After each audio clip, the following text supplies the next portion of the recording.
En el Viejo Testamento hay una historia de un profeta llamado el profeta Jeremías.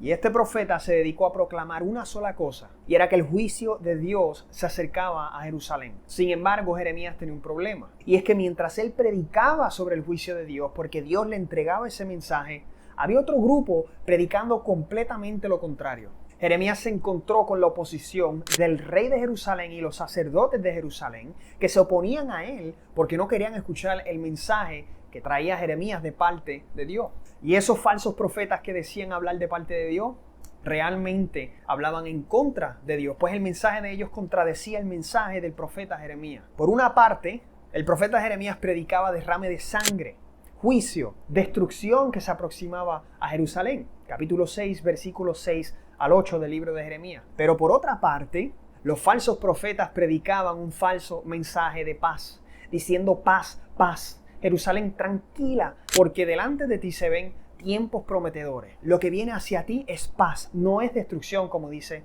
el profeta Jeremías. Esto lo vemos en el versículo 14. Sin embargo, el profeta Jeremías dijo sobre esos falsos profetas en el capítulo 8, versículo 11, lo siguiente. Ofrecen curas superficiales para la herida mortal de mi pueblo. Dicen paz, paz, cuando realmente no hay paz.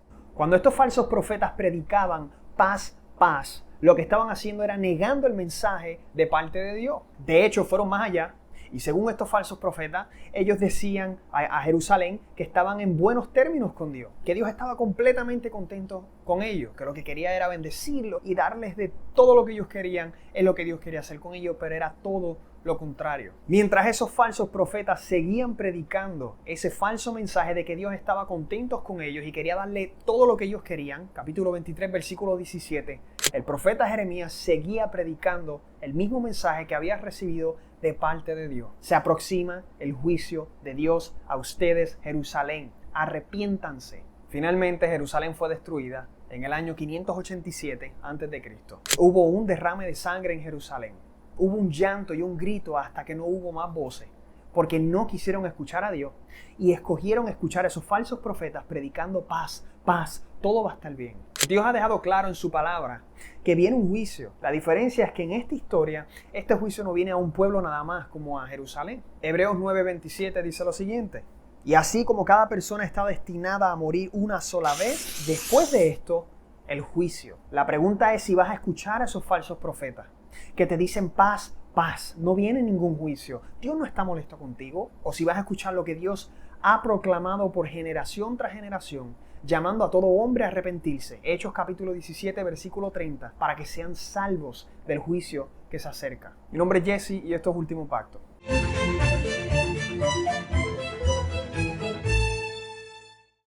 Hay 3 preguntas que yo quiero responder en este video utilizando la palabra de Dios. ¿Quiénes serán juzgados? ¿Sobre qué base serán juzgados? ¿Y quiénes se salvarán de este juicio? El apóstol Juan es el que recibió una revelación sobre el fin del mundo. Y en este libro quiero ir específicamente al capítulo 20, versículo del 11 al 15, donde encontramos la respuesta a estas 3 preguntas. Por lo tanto, vamos a la Biblia. Versículo 11. Vi un gran trono blanco y a aquel que estaba sentado en él, de cuya presencia huyeron la tierra y el cielo, y no se halló lugar para ellos. Versículo 12. También vi a los muertos, grandes y pequeños, de pies delante del trono. Y los libros fueron abiertos. Otro libro fue abierto, que es el libro de la vida. Y los muertos fueron juzgados por lo que estaba escrito en los libros, según sus obras. Versículo 13. El mar entregó los muertos que estaban en él. Y la muerte y el Hades se entregaron a los muertos que estaban en ellos. Y fueron juzgados cada uno según sus obras. Versículo 14. La muerte y el Hades fueron arrojados al lago de fuego.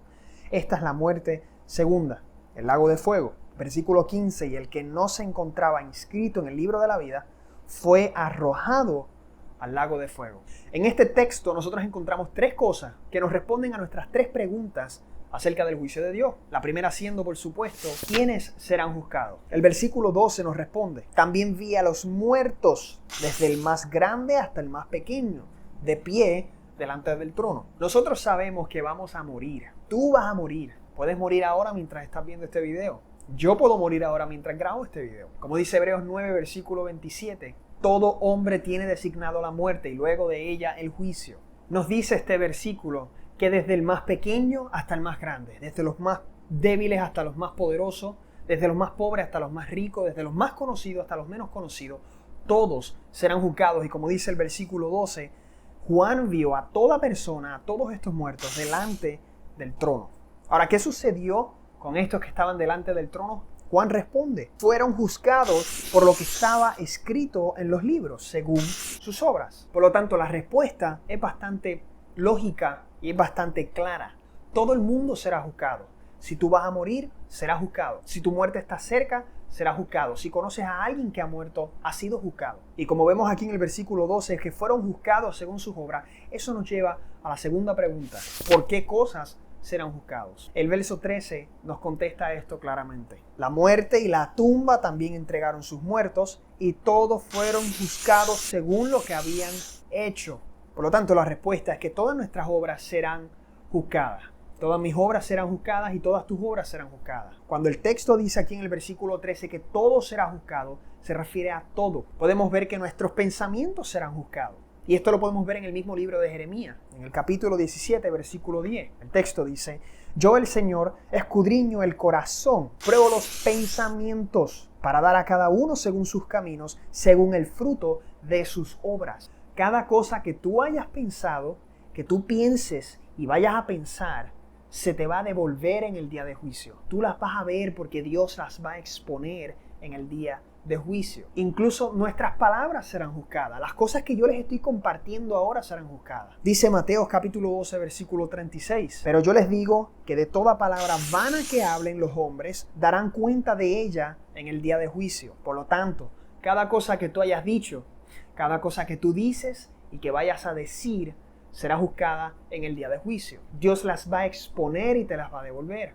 Y finalmente sabemos que tus acciones también serán juzgadas. No meramente tus pensamientos o las cosas que hayamos dicho, sino que las cosas que hagamos nosotros serán juzgadas a todo ojo público en el último día de juicio. Dice Hebreos capítulo 4, versículo 13, no hay cosa creada oculta a su vista, sino que todas las cosas están al descubierto y desnudas ante los ojos de aquel a quien tenemos que dar cuenta.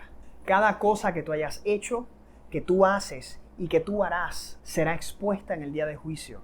Todas esas cosas que estás haciendo ahora, que tú piensas que nadie las está viendo, van a ser sacadas a la luz en el día de juicio. No importa si ya dejaste de hacerlo, todo lo que hiciste, haces y harás será expuesto y será sacado a la luz en el día de juicio. Por lo tanto, si te pongo bajo juicio ahora mismo, ¿cómo tú crees que tú harás?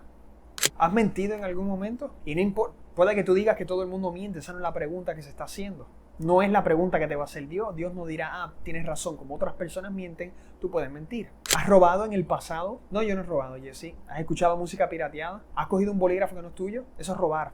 Tomar propiedad ajena. Ya eres ladrón con eso. ¿Has adulterado? ¿Te has acostado con alguien que no es tu esposo, tu esposa? Dice Cristo que aun si tú deseas sexualmente a una mujer que no es esposa tuya, ya eres adúltero. Porque estás deseando a esa mujer sexualmente. Dios sabe que el momento en que tengas la oportunidad de acostarte con ella, lo vas a hacer. Por eso eres adúltero, porque Dios lo que busca es lo que está en el corazón.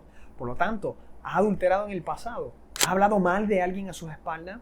¿Has manchado la imagen de una persona no estando ahí? Ah, sí, pero es que es un hecho lo que estoy diciendo. Esto pasó de verdad, no importa, eso es murmuración.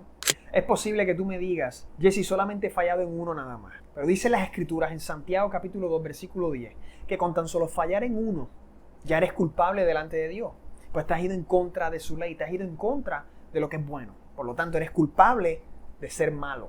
El texto dice, porque cualquiera que guarda toda la ley, pero falla en un punto, se ha hecho culpable de todos. ¿Eres culpable o eres inocente? Dice las Escrituras que el culpable tomará parte en el lago de fuego. Pero los cobardes, incrédulos, abominables, asesinos, inmorales, hechiceros, idólatras y todos los mentirosos tendrán su herencia en el lago que arde con fuego y azufre, que es la muerte segunda. Por lo tanto, vuelvo y pregunto, si tú pierdes tu vida hoy, o pierdes tu vida en esta semana, o te faltan 3 días para vivir, y tú mueres y después de la muerte al hombre será designado el juicio, Hebreos 9, versículo 27, ¿qué crees que va a suceder contigo? Porque el que no peque, el perfecto, esa persona perfecta es la persona que será justificada. Y yo sé que tú me estás diciendo ahora, ¿cómo rayos puedo ser perfecto? ¿Acaso tú, Jesse, no has pecado? ¿Acaso tú no has mentido? Sí, yo he mentido. He sido orgulloso, arrogante, murmurado. Yo soy culpable delante del Señor. Pero sé que estoy en la lista de aquellos que se salvarán. ¿Cómo? Esto nos lleva entonces a nuestra tercera pregunta. ¿Quiénes son los que se salvarán de este juicio? Versículo 15 nos responde: y todo el que no tenía su nombre registrado en el libro de la vida fue lanzado al lago de fuego. Por lo tanto, aquellos que se van a salvar de la condena de Dios son aquellos que están inscritos, registrados en ese libro de la vida. En el día de juicio, Dios abrirá ese libro y Él va a mirar el libro completo y te buscará. Este sí y este no. Dicen las Escrituras que irán los ángeles a esparcir, a separar las ovejas de los cabros, los falsantes de los verdaderos, los justos de los incrédulos. ¿Cómo tú puedes tener tu nombre inscrito en el libro de la vida? Juan nos responde a esto también, está en esta revelación. Capítulo 3, versículo 5. El vencedor será vestido de vestidura blanca, y no borraré su nombre del libro de la vida, y reconoceré su nombre delante de mi Padre y sus ángeles. Por lo tanto, aquellos que están inscritos en el libro de la vida son aquellos que perseveran. Y de hecho, Jesús en este texto, que es quien le está hablando a Juan, extiende una promesa, o extiende 3 promesas a cada creyente fiel, a cada persona que persevera. Y estas son las 3 promesas que quiero compartir. Número 1, la ropa blanca que se da a los fieles representa no solo el honor, sino también la pureza y la rectitud. ¿Qué es esta vestidura blanca de la cual habló Cristo?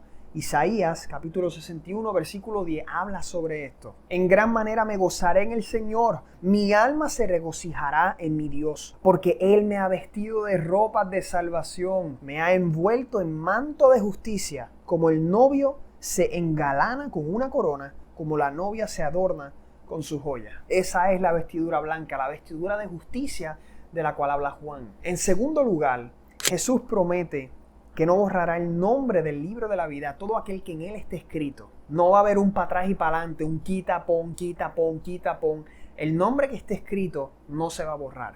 El nombre que Dios escribe en ese libro, desde el momento en que se escribe, para siempre estará inscrito. Y en tercer lugar, aquel que es verdaderamente cristiano, aquel que verdaderamente sigue a Cristo, que es discípulo de verdad de Jesús. Dice ahí en las Escrituras, dice el Señor Jesús en ese texto, que Jesús lo va a confesar delante del Padre y que no lo va a negar. Dicen las epístolas de Juan que Jesús es nuestro abogado, a nosotros los cristianos nada más, no para el mundo, no para los incrédulos y no para aquellos que aún no han dicho yo quiero dejar todo para seguir a Jesús. Cuando nosotros pecamos, nosotros los cristianos fallamos y cometemos el mal, Cristo será nuestro abogado.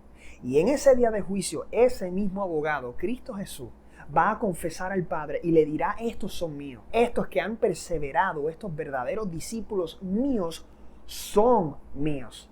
Ellos están inscritos en el libro de la vida porque yo los escribí ahí. ¿Tú deseas tener tu nombre inscrito en el libro de la vida? Abajo en la descripción hay un artículo corto que se llama Yo deseo o yo quiero tener mi nombre inscrito en el libro de la vida. Si realmente quieres eso, baja hacia abajo y toca el enlace y lee lo que está en ese documento.